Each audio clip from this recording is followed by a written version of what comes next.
Vida longa e próspera, comunidade escolar, começando mais um AL Podcast, audaciosamente indo onde nenhuma escola jamais esteve. Eu sou o professor Felipe Fraga, diretor da Escola André Leão Poente, e hoje nós temos o prazer de receber a Raquel Teixeira, secretária de Educação do Estado do Rio Grande do Sul, né? Convite feito lá em fevereiro, né? Então a gente tem a felicidade dela ter aceito, né? E ter vindo gravar hoje conosco, né? Também os meus parceiros de sempre aqui, né? Professor da escola, professor Hidalgo, que agora também atua na SEDUC, né? No pré-ENEM. E o Sandro também, né? Professor estadual, que também atua na SEDUC, né? Geralmente, Raquel, eu me sinto aqui em maioria, porque geralmente a maioria é da escola, né? Hoje eu estou em minoria, porque eu sou o único que trabalha exclusivamente na escola, né? Então esse é um projeto que nasceu dentro da escola André Leão Poente, né? E ele foi agregando outras pessoas também da comunidade escolar, né? Ex-alunos, né? Lembrando que a gente tem aqui também o ex-aluno Rian, que veio prestigiar aí e fazer as fotos, né? E gostaria de agradecer, então, né, o pessoal da equipe da Raquel, que trouxe ela aqui. Nós temos também nos prestigiando a coordenadora da 27ª CRE, a Mara Valando, também muito obrigado por vir nos assistir. E ela também já tem, inclusive, episódio do AL Podcast, né, gravado na escola. Eu já deixo o convite para a Raquel, o dia que ela quiser conhecer a escola e gravar conosco lá na escola também. Acho que vai ser uma boa experiência gravar na escola, né? Porque esse projeto ele já tem 3 anos, ele nasceu dentro da escola, né? E depois a gente foi conseguindo crescer um pouco, né? Então, antes da gente ir para a pauta aí, né? Eu só queria expressar a minha felicidade por a gente, de certa forma, a escola estar fazendo 90 anos esse ano, né? Até os presentes que nós trouxemos são alusivos aos 90 anos da escola. A gente já fez uma comemoração, o primeiro episódio do AL Podcast Studio, gravado aqui, ele foi uma comemoração dos 3 anos do projeto, do AL Podcast, do podcast da escola, né? E hoje, com a tua presença também, a gente poder conversar com a secretária de Educação, né? É muito importante para uma escola pública, ainda mais nos 90 anos da escola, né? Então, deixa os meninos fazerem a abertura aí, vamos do Viegas primeiro, depois o Hidalgo e depois deixamos... Mudou essa ordem, hein? É sacana, hein? Não, para mim é um prazer muito grande, né, estar com a secretária da Educação aqui, estar com os guris de novo, né? É um convite que a gente estava almejando há muito tempo, né, de fazer essa entrevista, porque nós já entrevistamos coordenadores de regionais, né? Entrevistamos professores, alunos, né? E estava faltando a secretária da Educação, né? Então, a gente está realizando um sonho, né, do projeto hoje. Para mim, sempre é um orgulho muito grande estar participando do AL Podcast, né? Porque, não sei se a secretária não deve saber, mas eu nunca dei aula lá. Eu não sou professor da Escola André Leão Poente, nunca dei aula na Escola André Leão Poente, mas eu tinha um outro projeto que se chama, tenho ainda, né? Que se chama Os Três Mosqueteiros da Educação. Né? E aí, durante a pandemia, nós acabamos nos conhecendo, né? Eu, o Felipe, e ele me convidou a participar desse projeto da escola, né? Então, hoje, como eu estou na Secretaria da Educação, né? Estou fora de sala de aula, é uma maneira de eu me manter próximo à escola, né? Conversando com professores, conversando com alunos da escola. Nós já entrevistamos quase todos os funcionários, né?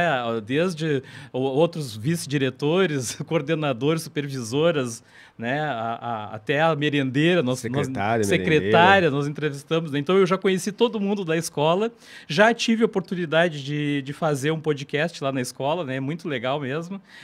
Me senti, assim, em casa lá, né. Então, assim, para mim é muito gratificante fazer parte desse projeto. Eu gosto muito, né, de fazer o podcast. A gente faz nos sábados, a gente faz à noite, a gente faz nas quartas-feiras, né. Então, assim, é muito legal mesmo e estou muito contente de poder estar aqui hoje. Hidalgo. Isso aí, então, eu sou o professor Hidalgo Cálculo, sou co-idealizador então, do projeto AL Podcast, junto com o Felipe. Também trabalho com a parte de mídias, sou produtor e editor, então, de algumas coisas do projeto AL Podcast. Sou professor de matemática da escola e atualmente também trabalho no projeto Pré-ENEM SEDUC 2022, que são aulas gravadas lá na TVE, que vão tanto para o canal da TVE quanto para o canal da TV SEDUC, né, no YouTube. Uhum. Então é isso aí, também para fazer esse podcast funcionar. Vamos lá. Além de ex-aluno da escola, né? Nunca pode esquecer. Além de ex-aluno da escola. Esse detalhe, né? Mas geralmente, Raquel, quando algumas entrevistas suas que eu assisti, né? Sempre alguém lhe apresenta, né? Aqui no AL Podcast, a gente deixa a própria pessoa se apresentar, falar sobre sua formação, assim, porque a gente acredita que nada melhor do que a própria pessoa, né? Para falar sobre a sua trajetória, né?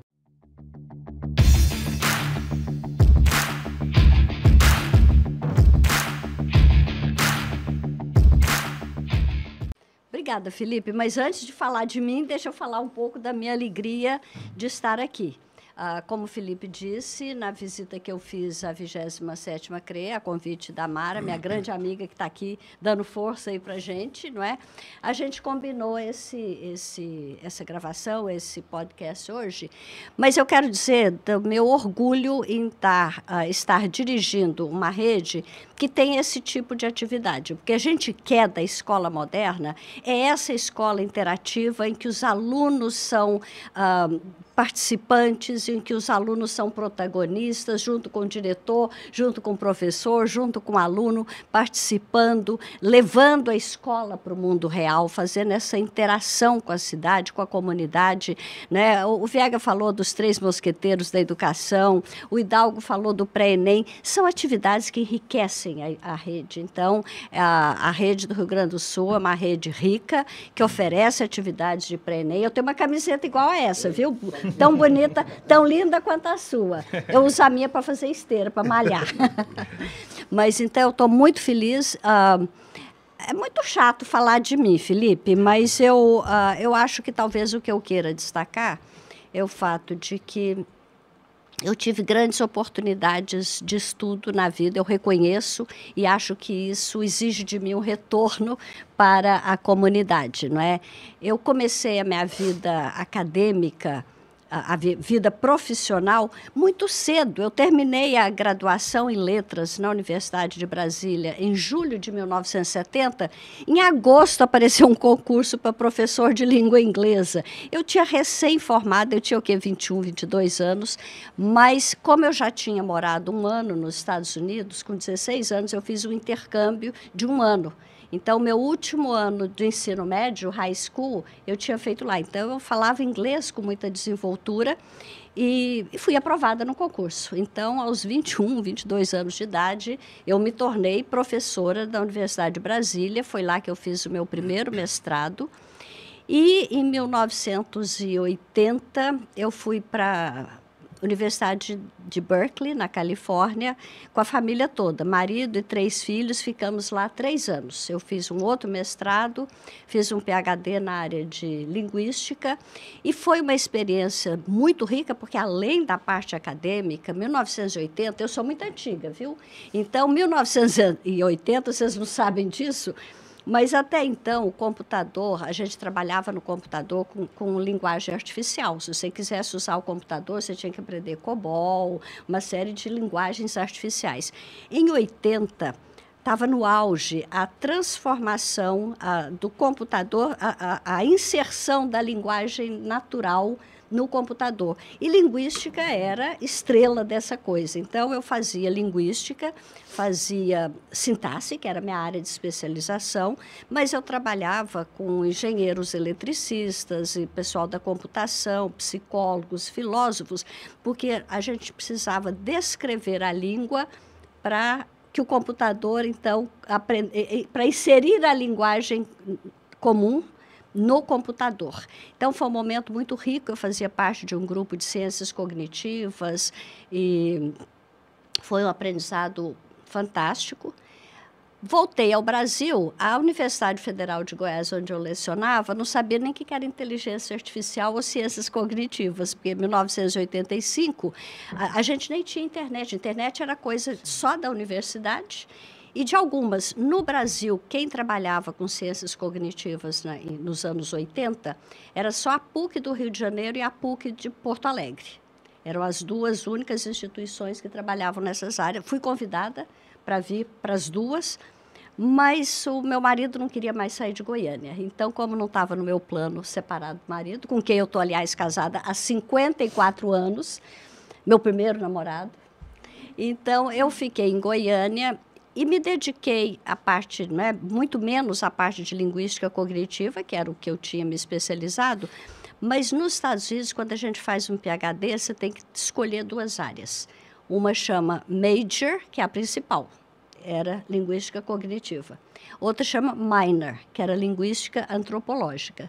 E como tinha línguas indígenas do ex-estado de Goiás, até então transformado em Tocantins, muitas línguas indígenas não estudadas, eu me dediquei à linguística antropológica, pesquisei a língua Craô, sou batizada numa aldeia Craô, tenho um nome Craô, e dediquei a minha vida à parte administrativa e de pesquisa. Fui pesquisadora do CNPq há muitos anos, até que eu fui candidata a reitora da Universidade Federal de Goiás. E perdi a eleição.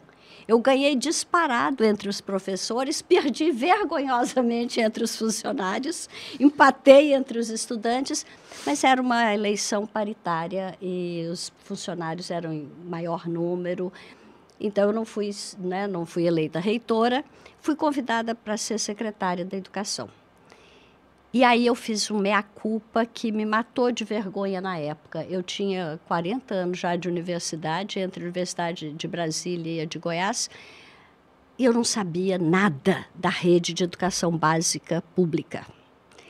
Eu me dei conta de que a universidade era, de fato, a Torre de Marfim, isolada nas suas pesquisas, desvinculada da rede de educação básica, e desde então eu resolvi me dedicar à educação básica.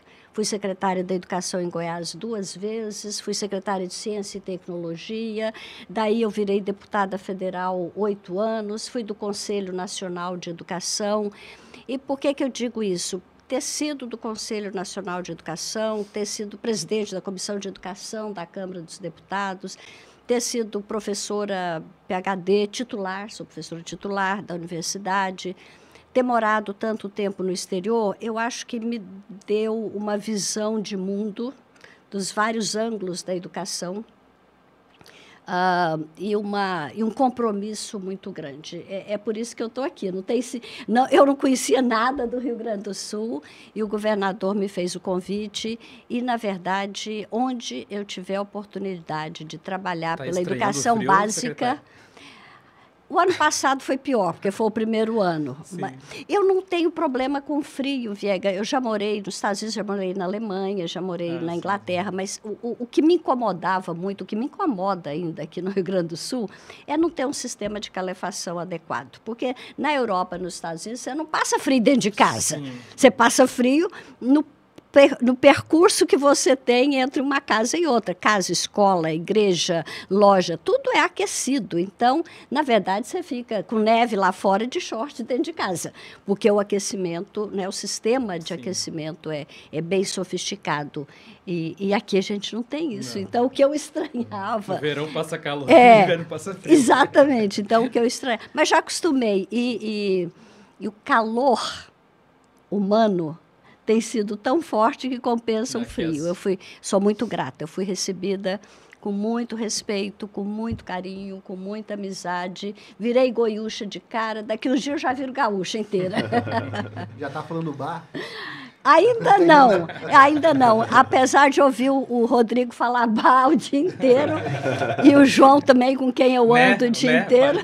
A expressão que serve para tudo aqui é bar. Bar. Mas antes de nós irmos, então, para a próxima questão, né, a gente não pode deixar de agradecer aqui, então, a ProHub, né, o estúdio que nós estamos gravando aqui, e ele é um oferecimento da própria produtora, né, que faz as formaturas da escola, né, e junto com essa parceria nos fornece o estúdio, né? Já agradeci pessoalmente para o dono e repito em público o meu agradecimento à produtora por esse apoio. Eu não sei nem se pode falar, né, Felipe, mas eu vou falar. Eles propiciam para a gente fazer esses podcasts aqui. A gente tem feito uma vez por mês e até já tinham oferecido para fazer mais, né, mais vezes por semana e não cobram nada para a escola, né? Então, porque eles acreditam na educação pública, então eles querem apoiar, né? É um apoio que eles estão dando para a escola. É isso que eu falei. É para isso que eu chamei a atenção no início. Essa interação com a sociedade enriquece a escola, enriquece a experiência dos alunos. Sim. E enriquece a própria produtora e os negócios. Isso é uma solução de ganha-ganha, não é? Então, é muito positivo para os dois lados, mas eu reconheço e agradeço aí a produtora pelo apoio que dá. E o que nós queríamos saber agora nesse tópico é assim, é dentro dessa experiência de ter estudado no exterior, né, de ter acompanhado, o que você achou mais interessante, assim, que deveria ser reproduzido aqui no Brasil, principalmente em questão de educação mesmo, né? Então, nos países que você esteve estudando, né, o que você vivenciou lá que acha que falta a gente conseguir reproduzir na educação como um todo, especificamente aqui no estado do Rio Grande do Sul, né? Olha, eu acho que o Brasil como um todo precisa valorizar mais a educação básica. E agora eu vou me prender à educação básica e à educação básica pública, porque é lá que está mais de 80% dos jovens. Ou seja, então o presente e o futuro de qualquer estado está na educação básica, por isso eu me dediquei a ela, porque é lá que nasce, inclusive, o projeto de nação. O projeto de escola que a gente tem é um pouco o projeto de nação que a gente quer para a gente, não é? Então, se a gente defende valores como democracia, justiça social, tolerância, generosidade, é na escola que você forma as crianças e os jovens e é na sociedade que eles vão implementar isso. Então, o que eu vi, não é, em vários países é uma valorização maior. Eu vejo, às vezes, no Brasil, amigas minhas do meu nível social que transferem a responsabilidade da educação para os filhos, para a escola, como se eu paguei a matrícula, ó, lavo as mãos, o professor que se vire para educar. Ou então, eu matriculei, fiz minha parte. E, na verdade, educação é uma coisa muito complexa. O processo de aprendizagem é complexo cientificamente, socialmente, psicologicamente, e se não houver uma interação da família com a escola, com a sociedade, com os grupos organizados, a gente vai ficar, né, andando devagar. Nós estamos andando, avançamos. Você perguntou da situação do Rio Grande do Sul. Em 2005, nós começamos um movimento chamado Todos pela Educação. Eu sou fundadora do Todos pela Educação. A ideia nasceu da seguinte forma. Gente, 2022 a gente vai comemorar o bicentenário. Nós estamos lá em 2003. A gente vai comemorar o bicentenário da independência do Brasil. Que tal comemorar o bicentenário da independência do Brasil, comemorando a verdadeira independência, que é a independência educacional? Para chegar lá, nós temos que cumprir determinadas metas, atingir determinadas metas. Em 2005, terminamos esse trabalho. As metas estabelecidas eram as metas de qualidade que os países desenvolvidos, os países da OCDE, tinham. Era o nível deles. Imagina, a gente em 2002 ia chegar no nível de 2005 da OCDE. Mas estabelecemos essas metas que depois o MEC incorporou e transformou em metas do IDEB. Por isso é que o IDEB reproduz essas metas e por isso que o IDEB vai acabar em 2022. Ele nasceu em 2005 para terminar em 2022, porque aqui a gente já estaria comemorando o bicentenário da independência, atingindo as metas. Não atingimos.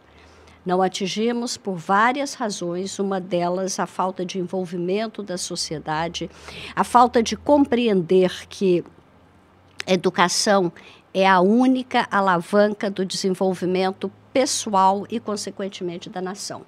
A educação tem um valor intrínseco, que é dar à pessoa, não é, as ferramentas para a cidadania, para fazer as escolhas certas que ela precisa fazer na vida, mas ela também tem um vínculo, tem um lado associado ao desenvolvimento econômico. Quanto maior o nível educacional, maior a produtividade da pessoa, maior a prosperidade e economia do país.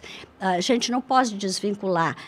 Esse lado econômico não pode ser o definidor da educação, mas a gente também não pode esquecer que ele é o impulsionador. O Brasil cresceu muito, entre a década de 40 e 80, o Brasil cresceu 3,9% do PIB ao ano. Foi um crescimento gigantesco, de 900%.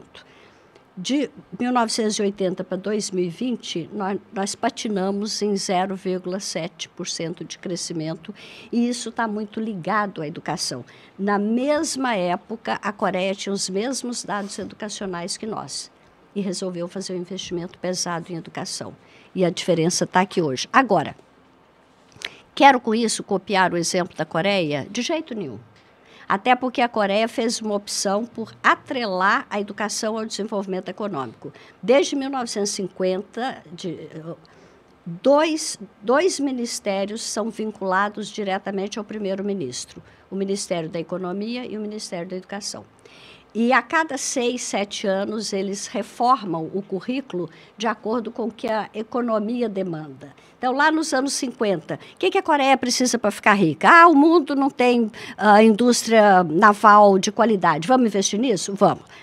A escola investiu na formação de matemática, de exatas, para a produção naval.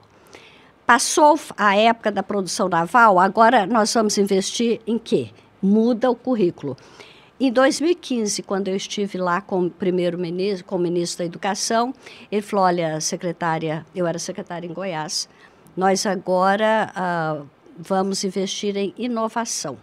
A Coreia, durante muitos anos, aprendeu a pegar inventos de outros países, do Japão, de onde for, reproduzir mais rápido e mais barato. Mas a gente não quer mais isso. Nós não queremos ser fast... como é que ele falava? Enfim, nós não queremos ser rápidos copiadores, nós queremos ser o first mover, quem dá o primeiro passo. Então, nós estamos investindo em inovação. Inovação, e eu trago esse assunto, Viega e Hidalgo, porque inovação é uma característica muito forte do estado do Rio Grande do Sul.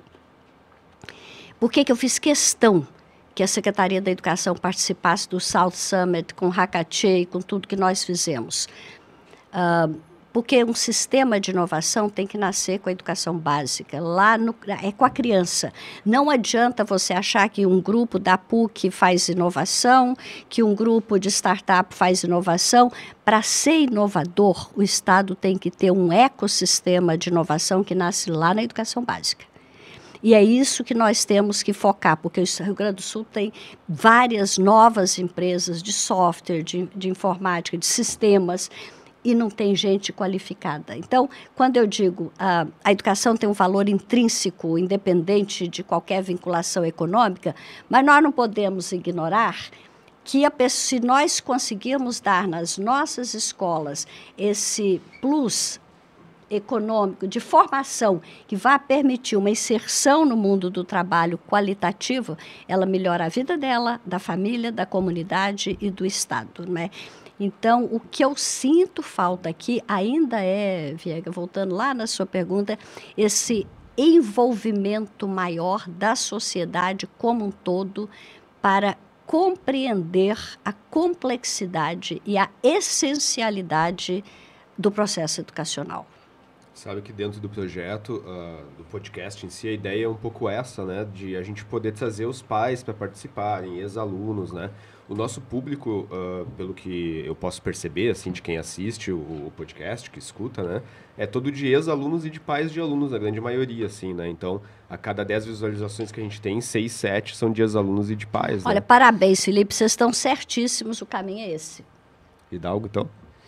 Bem, secretária, nós vimos aqui que a senhora tem experiência, então, como secretária de Educação em outros estados ou em outro estado. Como foi trazer essa experiência para cá, para o Rio Grande do Sul?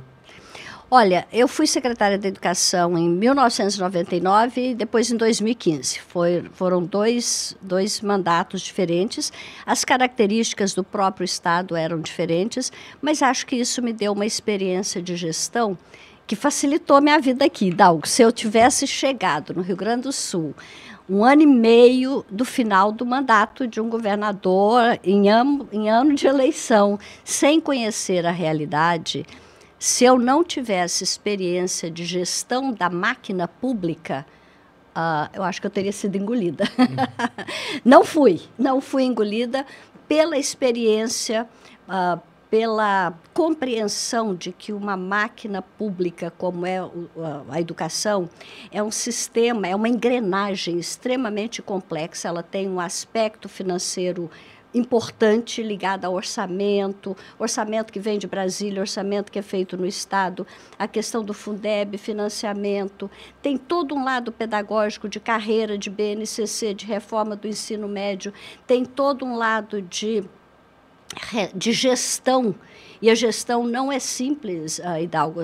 Quando a gente fala de gestão do sistema, o que eu faço como gestora do sistema é diferente do que o Felipe faz como gestor de uma escola, é diferente do que você faz como gestor de uma sala de aula. Então, a gente tem que compreender a gestão nesses vários níveis, gestão de sistema, gestão da escola, gestão da sala de aula, gestão da aprendizagem como um todo. E eu acho que a experiência anterior me deu essa visão clara de chegar aqui e detectar rapidamente onde é que precisava ser fortalecido, onde é que eu precisava prestar atenção, e isso ganhou tempo, né? Eu cheguei em abril, em maio nós já fizemos a primeira avaliação diagnóstica, o Avaliar ETRI. Sem aqueles dados nós não poderíamos ter feito, né, o trabalho que fizemos de confecção de material didático apropriado, de formação de professores com bolsa de formação, aumento da carga horária de 2 horas semanais de língua portuguesa, 3 horas de matemática. Quer dizer, foram decisões muito rápidas num sistema que eu não conhecia, mas que eu conhecia os efeitos positivos desse tipo de ação. Então, é claro que a experiência anterior ajudou bastante. Sim.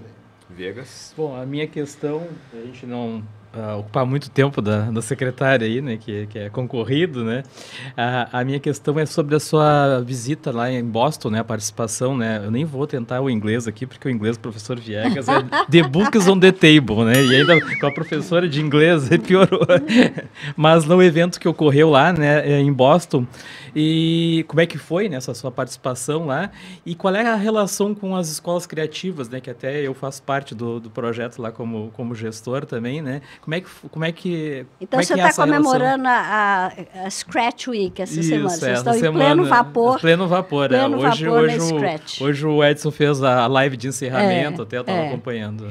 O Scratch nasceu em Boston, onde eu estava, não é? No Media Lab lá do MIT. Na verdade, o Brazil Conference, Viegas, não tem nada a ver com a escola criativa. Por que eu fiz as duas coisas?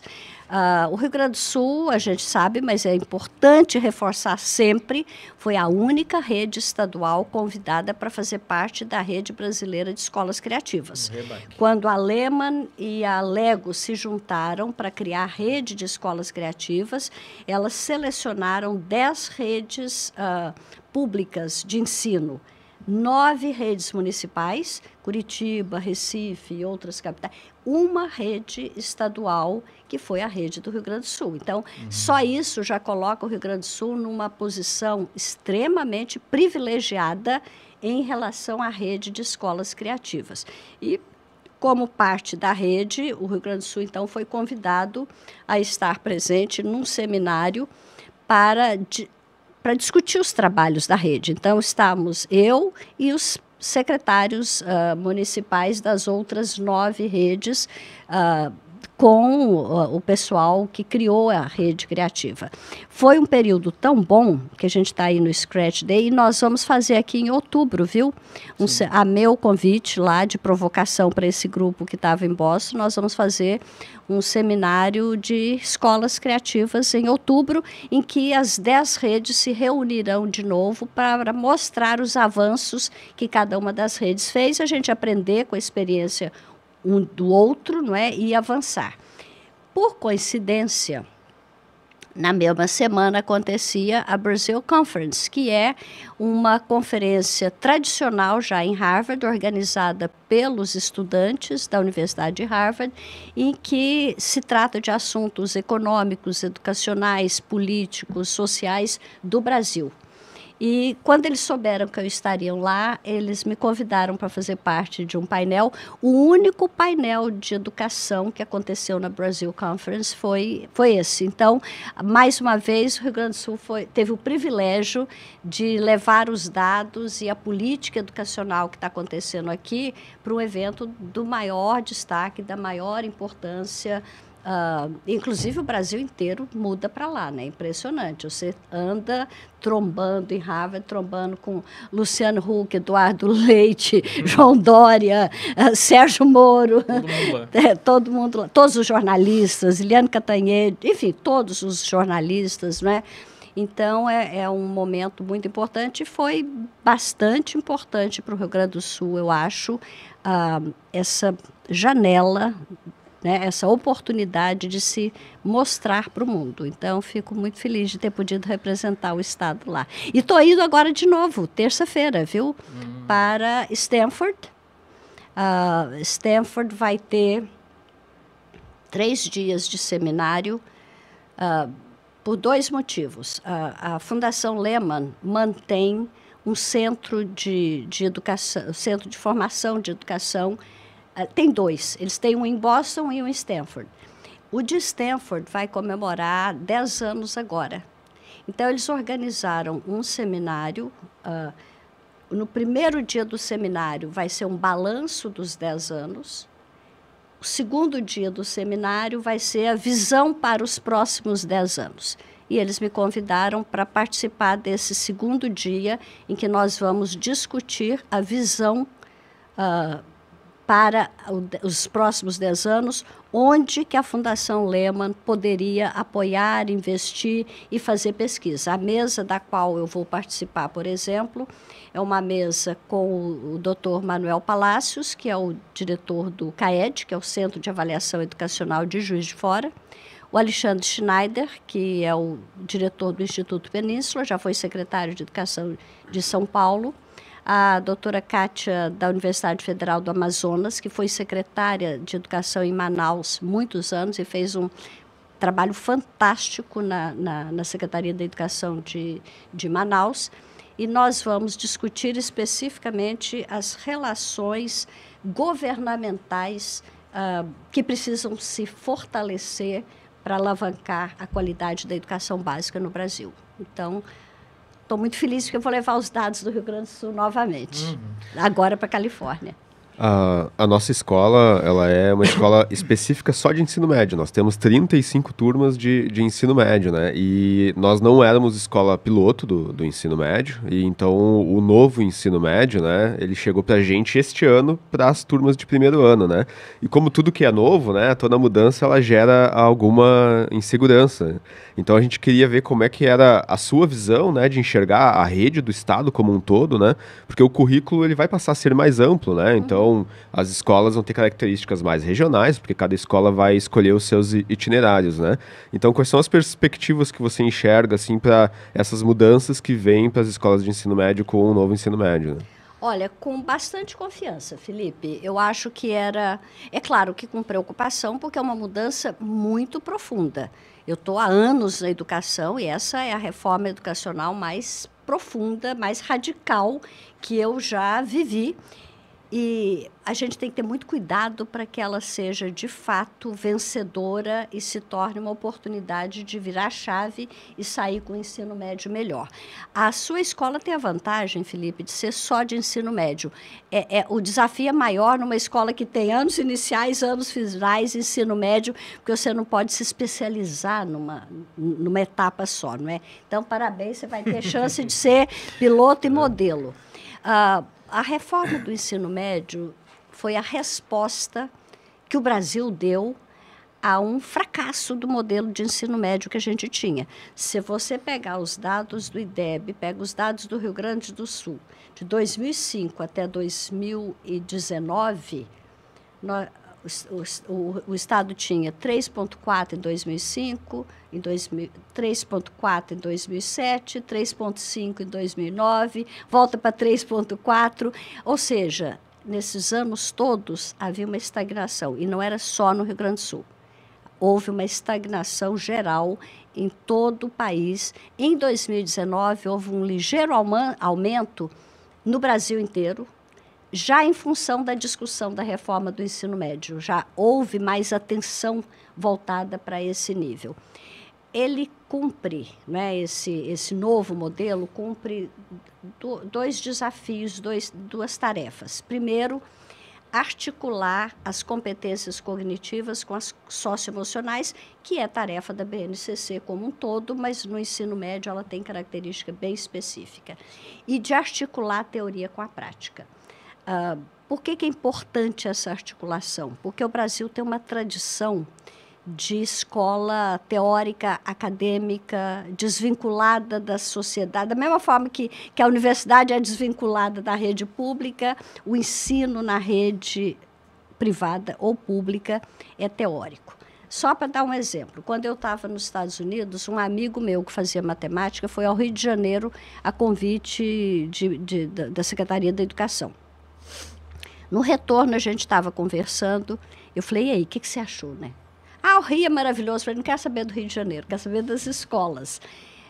Falei, olha, eu recebi o material, fiquei muito encantado com o material pedagógico que as escolas usam. Fui visitar algumas escolas. Na primeira que eu entrei, comecei a conversar com os alunos, passei algumas fórmulas no quadro negro lá, e quem sabe resolver? Todo mundo sabia resolver. Tudo que eu perguntava, todo mundo sabia resolver. Até que eu abri a cortina da janela, que estava fechada por causa do sol, entrou sol, e eu fiz a seguinte pergunta: qual a relação dessa luminosidade que está batendo no quadro com a fórmula que está escrita? Ninguém sabia. Ou seja, eles sabiam a fórmula, as equações, por memorização, por outro processo qualquer, mas eles não tinham noção da relação daquela fórmula abstrata com o mundo real. E é assim em todas as áreas. A escola brasileira tem essa característica. A memorização sempre foi muito pesada. Só que houve uma época na vida que você podia memorizar algumas coisas, ser aprovada no vestibular, passar num concurso e se dar bem na vida por causa do diploma. Esse mundo morreu. Esse mundo morreu. O diploma é importante como símbolo do conhecimento que você tem que ter. Porque se for só o diploma e você não tiver o conhecimento, também não vai valer nada. 28% dos graduandos de universidade dos últimos anos estão desempregados. Então, o diploma não tem mais aquele valor por si que ele já teve na história do Brasil. E o volume de conhecimento hoje é tão grande, para você ter ideia, nos próximos 15 anos, o volume de conhecimento que vai ser gerado é igual ao que foi gerado nos últimos 150 anos. E vai ser cada vez mais rápido e mais conhecimento. Então, a memorização por si não vai valer nada. A memória e a memorização continuam importantes sempre no processo de aprendizagem, mas depois de entendido, compreendido, internalizado. A memorização pura e simples não tem espaço. Então, cada vez mais, as avaliações, vai ser assim com o PISA, vai ser assim com a prova que vai substituir o IDEB, o SAEB, não é? Você não adianta, você tem que entender as situações, ver a arte, a relação dela com a prática, para que serve, para que você saiba atuar no mundo. Por isso que o ensino médio fala em protagonismo, fala em projeto de vida, fala em trabalho em grupo, educação através de projetos, porque a escola do ensino médio vai preparar a pessoa para ir ou para a universidade ou para o mundo do trabalho. E em qualquer momento que ela for atuar profissionalmente, ela vai precisar saber trabalhar em grupo, ser articulada com o time, daí as competências socioemocionais. E o ensino médio vai permitir o aprofundamento nas áreas de interesse do aluno. E aquele modelo que a gente tem, né, de 13 disciplinas obrigatórias e iguais para todo mundo, seja se você quer estudar piano ou física, são as mesmas 13, esse modelo não existe em lugar nenhum do mundo e ele mostrou que ele é um fracasso. Então, agora, depois, né, do primeiro ano a formação geral básica, ele já começa a se Eu especializar. ia escolher só as exatas, né? Filosofia, sociologia, essas coisas, tudo. Claro. Então, o aluno tem que ter o direito de Sim. escolher, até porque ele vai se preparar melhor para a vida, ele vai se aprofundar, ele não vai perder tempo com uma coisa que ele não tem menor Sim. interesse. A senhora falou ali da questão do curso técnico, né? Eu fiz o integrado, né? Eu fiz o técnico agropecuário, que era junto, o médio com o técnico agropecuário. E depois eu fiz engenharia agrícola. Na engenharia agrícola eu não tive quase prática. Se eu não tivesse feito o técnico agropecuário antes, eu não teria prática. Porque a universidade é essa ideia. É tudo muito teórico. Muito Tem teórico. muito pouca prática. É. E isso é um problema das universidades em geral, né? Isso aí teria que mudar, né? Tirando algumas que nem a medicina, que já tem prática desde o início, outras, engenharia, por exemplo, é um caso. Olha, e a educação tem que aprender com a medicina, Viega, já que você falou da medicina. A medicina também Começa era muito desde- ruim, até que eles começaram a valorizar os chamados saberes clínicos, a residência médica, você usar a clínica e o hospital e a prática que você faz e aquilo se transformar em conhecimento novo. Você pega a Covid. Quanto nós aprendemos nos últimos 2 anos a partir do que foi aprendido nos hospitais, errando, matando muita gente, o respirador errado, tempo errado, mas a partir desse aprendizado, novos conhecimentos se agregaram à área médica, avançando e evoluindo a ciência. A educação tem que entender, e a educação básica tem que entender, que a clínica nossa, o nosso laboratório é a sala de aula. Se o professor vai fazer um mestrado, ele não tem que ficar pensando no sexo dos anjos para definir a pesquisa que ele vai fazer no mestrado. Pega a sala de aula dele. O aluno dele está confundindo, está achando que um terço é maior do que um meio. Por que será que isso está acontecendo? Vamos pesquisar. O que está... Ele está errando, ele não sabe o que é fato, o que é opinião, ele não está sabendo fazer uma inferência a partir de um texto. O que está acontecendo? Vamos construir saberes educativos a partir da nossa riqueza maior, que é a sala de aula e que é o processo de aprendizagem dos alunos, cada um diferente, porque cada aluno é de um jeito. Então, a gente precisa aprender a explorar, no bom sentido, essa riqueza, esse universo que a gente tem de cérebros, de cabeças, de talentos, e trabalhar em cima disso, e não ficar buscando coisa fora da realidade, não é? Acho que vale aqui ressaltar que dentro da nossa escola, lá no André Leão Puente, a gente sempre incentiva os alunos a trabalharem com as mídias, a trabalharem, inclusive, com podcast, e eu acho que isso é uma habilidade que deve ser trabalhada, né? A questão do uso das mídias no meio profissional, que muitos alunos hoje em dia não entendem o impacto que tem isso. Eu não gosto de falar, ou não tenho vergonha. E a partir do momento que eles começam a fazer live, ou podcast, ou se expressar melhor, até uma colocação melhor no mercado de trabalho, eles têm como... Comunicação é essencial no mundo Essencial. do século XXI, Hidalgo. A gente sabe disso, né? Sim. Então, a comunicação não é mais característica só de quem trabalha em rádio ou televisão. A comunicação tem que ser uma habilidade desenvolvida por todos. Eu tenho um colega, um professor, o mestre dos magos, que fazia live comigo também. Ele sempre me agradece bastante. Olha, eu tenho que te agradecer por tu ter me convidado a fazer live contigo, porque melhorou muito mais a minha forma de me expressar, até dentro de sala de aula. Claro. Né? Então, assim, imagina para os alunos, né? Também. E o foco da escola, né, nessa questão de comunicação e comunicação também para o digital, né? Tanto que eu mencionei antes que a gente está sendo acompanhado por um ex-aluno, que é o Rian, e o episódio que a gente gravou com ele no sábado, a gente falou sobre marketing digital, porque é o que ele escolheu como graduação, é o que ele está fazendo no momento, né? Esse podcast, ele é visto por todos. Eu tô com eu preciso de ajuda para fazer uma campanha publicitária. Pode ser aqui? Claro. Claro. Não, porque vocês sabem que quem terminou o terceiro ano do ensino médio, seus ex-alunos, não é, Felipe? Quem terminou o terceiro ano do ensino médio está tendo dificuldade, tanto para ir para o ensino superior quanto para o mundo do trabalho, porque a pandemia, nesses 2 anos, afetou profundamente a aprendizagem deles. E aí nós estamos começando agora, no dia 30 de maio, uma coisa que chama escolha certa. Logo que eu cheguei, que eu vi o nível de perda de aprendizagem, eu falei, nós vamos precisar de um 4º ano opcional para ajudar esses meninos. Mas depois nós chegamos à conclusão que não é um 4º ano opcional. Primeiro que não vai ser um 4º ano como foi o 3º ano. Segundo, que não é nem um curso regular, porque não pode nem usar dinheiro do Fundeb, porque é um curso que não existe. E a gente também não queria dar a ideia de quem não terminou, não deu conta, vai ter que terminar. Então, nós nomeamos um programa novo que chama Escolha Certa. O que é isso? Todo aluno que terminou o ensino médio na rede estadual em 2020 ou 2021 é bem-vindo, é convocado quase para se matricular nesse curso. As matrículas estão abertas no site da Secretaria. O que vai ser o Escolha Certa? Nós distribuímos 32 pontos de oferta do ensino médio, do Escolha Certa.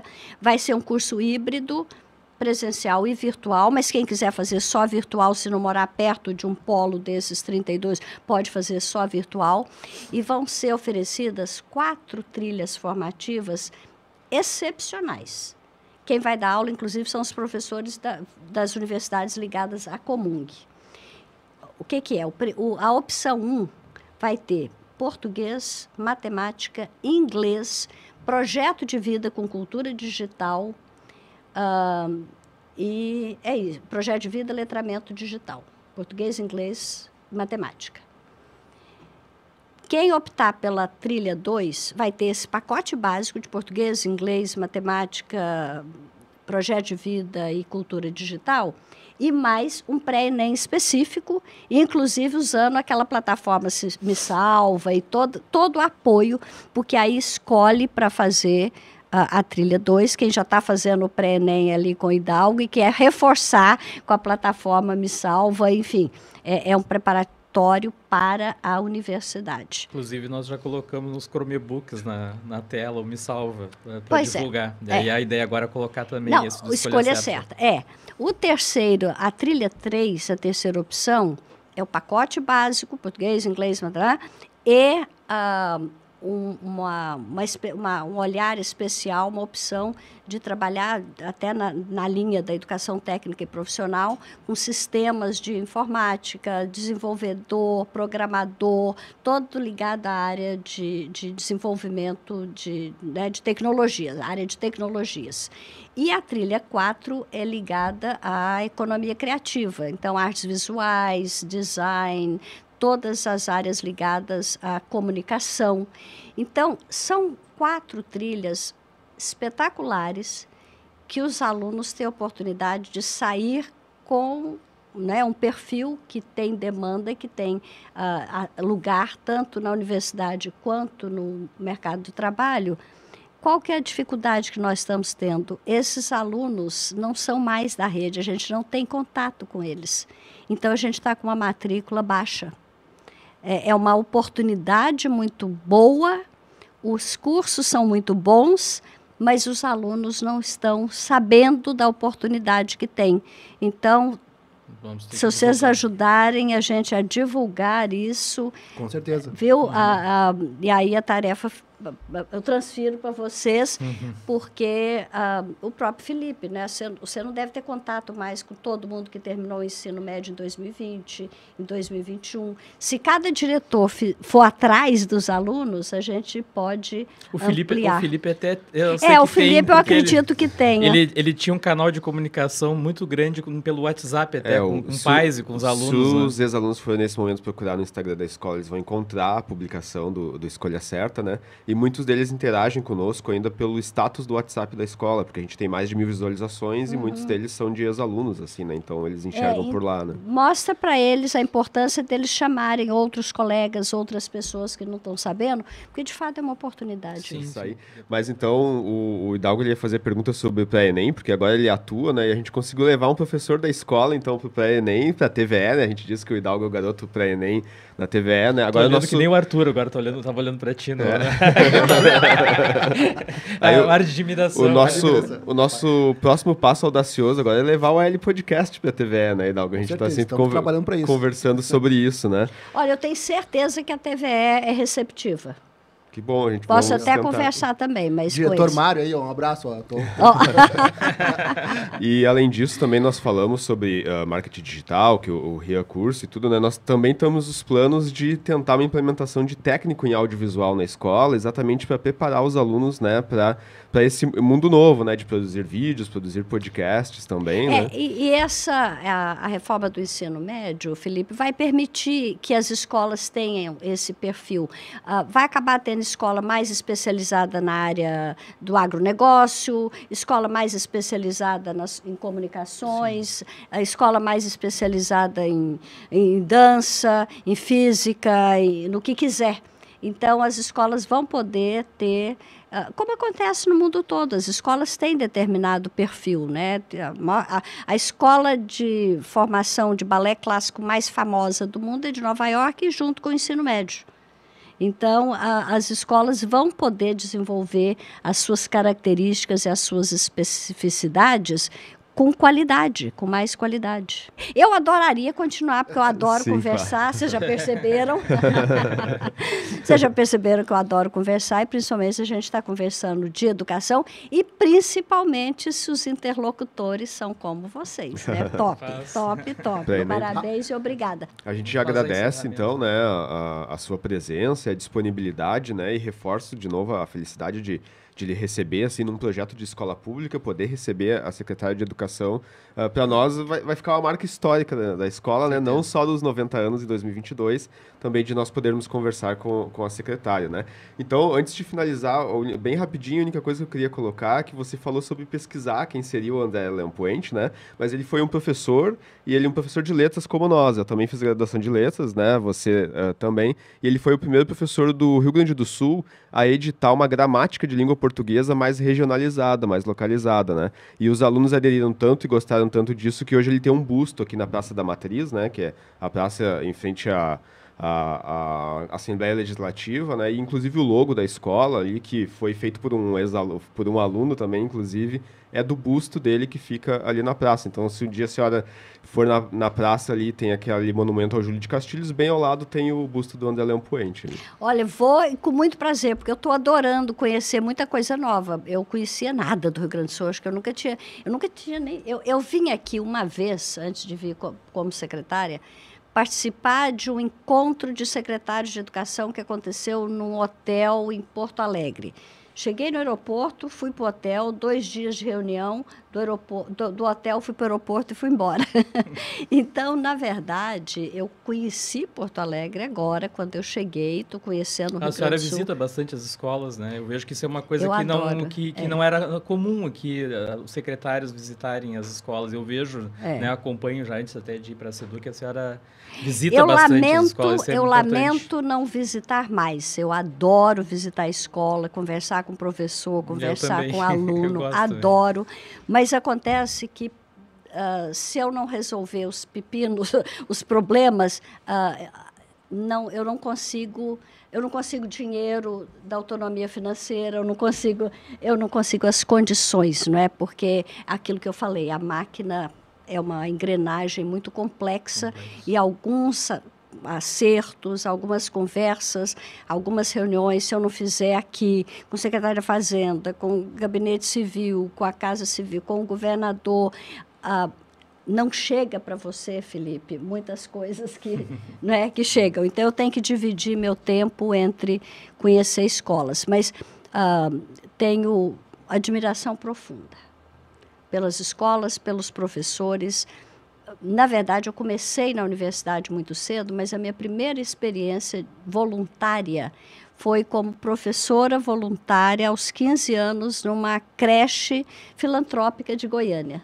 Então, meu primeiro contato com criança e criança vulnerável, e eu tenho um compromisso de vida com as crianças, não é, mais pobres. O senador Cristóvão Buarque falava para mim, quando eu era deputada, falava, Raquel, Tem lobby demais aqui no Congresso, você não acha, não? Eu falo, acho, Cristóvão, mas por que você está falando isso agora, né? É lobby de delegado, é lobby de juiz, é lobby de caminhoneiro, é lobby de professor, é lobby de ruralista. Só não tem lobista de criança, Raquel. Aqui no Senado, ó, somos você e eu, você na Câmara e eu no Senado, somos os únicos lobistas de criança. Então, eu sou lobista de criança e estou na escola pública para brigar, e defender e lutar pelo direito que as crianças têm de uma educação de qualidade. A gente não pode falar de educação de qualidade se ela não for para todos. Então, a desigualdade requer esforço de todos no combate, né, à desigualdade, a construção de oportunidades iguais para as pessoas.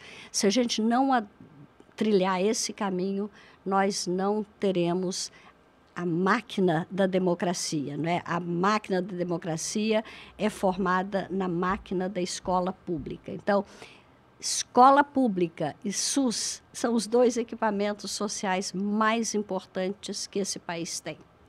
E eu tenho, né, um compromisso de vida com esses equipamentos sociais, de forma especial a educação, que é o que, de fato, vai criar a condição de uma sociedade mais justa, mais igualitária, né? Então, esse é meu compromisso de vida. Meninos. Obrigada pela oportunidade, adorei o papo. Podemos pensar em voltar outra hora, mas agora... Claro. Então tá, eu também queria agradecer a participação da secretária por ter aceitado esse nosso convite. Eu sei que a agenda dela é atribulada, né? Agradecer mais uma vez o Felipe ter me convidado para participar desse L Podcast. Eu gosto muito de fazer esse projeto aí. Agradecer o Rodolfo também, ao Vitor, né, que são os donos da ProHobby. E é isso aí, né? Dalgo. Preciso mandar um abraço, então, para Ana Paula Moraes, Patrícia Mairense e Gabriel Pereira. 3 pessoas lá do projeto Pré-Nice Duque, que trabalham dia e noite lá para que o projeto seja esse sucesso. Um abraço. Secretária, agradecendo então você e a sua equipe da Secretaria de Educação, né? Não só pela sua presença, mas por ter liberado o Viegas também, né? E o Hidalgo, né? O Rian, quando vinha, ele disse assim, eles conseguiram liberação. Eu disse, sim, eles vão com a chefe, inclusive, né? Não tem como dar falta, né? Ela vai estar lá. Então... agradecer a Magda também, né? A Magda é minha fada madrinha lá. Nossa, muito obrigado. A Magda é o máximo, né? Não, uma pessoa com coração enorme. Eu já despedi, mas eu quero contar esse caso. Pode? Tá bom? A gente falou aqui do Hakatê. O grupo que tirou o primeiro lugar no Hakatê é um garoto de 17 anos de Itaqui, uma cidadezinha pequenininha, que propôs uma inovação no sistema do Easy. Porque ele disse que não aguentava a professora de matemática reclamando que o sistema é péssimo, que tudo é ruim, que ela não gostava, que ela não entendia o Easy, que ela errava tudo, que ela ficava um mês para fazer uma coisa. E ele fez uma inovação que, segundo a professora de matemática, o que ela levava um mês para fazer, ela agora faz em 2 horas.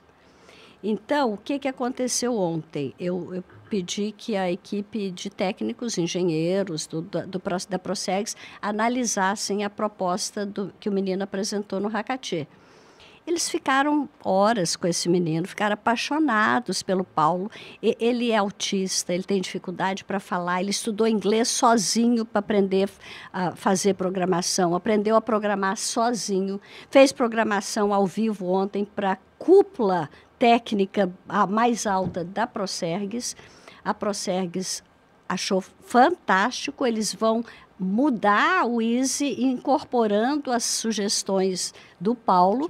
Vão apresentar para o Paulo, se ele concordar e der o sinal verde, nós vamos mudar o nosso sistema do Easy, aproveitando as sugestões de um aluno de uma escola pública, estadual, pequena, e que está aí transformando, né, pela inovação, um sistema que já era consolidado, que é o Easy, e que tudo indica que vai ser melhor por causa do Paulo. Eu falo dos nossos talentos das nossas escolas. É um orgulho, eu conto isso com muito orgulho. Excelente, agradecimentos também a quem for nos assistir e vida longa e próspera a todos.